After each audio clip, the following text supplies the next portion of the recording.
অরুন্ধতী রয় কিছু মূল্যবান কথা বলেছিলেন, যা আমাদের সকলের জানা খুব জরুরি। আমার কাছে মনে হয়েছে, তাই আপনাদের সাথে শেয়ার করছি। যে ভালোবাসা তোমাকে নিজেকে হারাতে শেখায়, সে ভালোবাসা নয়, সে এক ধরনের শিকল।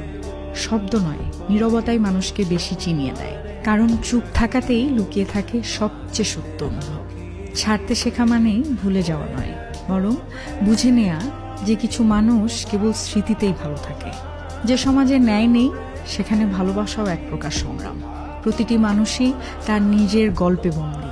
কেউ কেউ সেই গল্প থেকে পালাতে চায়, আবার কেউ কেউ তা লিখে যেতে চায় আজীবন। হারিয়ে যাওয়া মানে শেষ হয়ে যাওয়া নয়, অনেক সময় হারিয়ে গিয়েই নিজেকে খুঁজে পাওয়া যায়।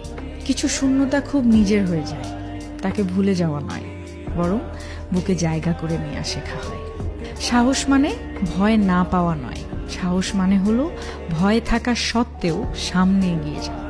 একটি গল্প কখনোই পুরোপুরি শেষ হয় না, আমরা কেবল সেটার কাছ থেকে সরে আসি।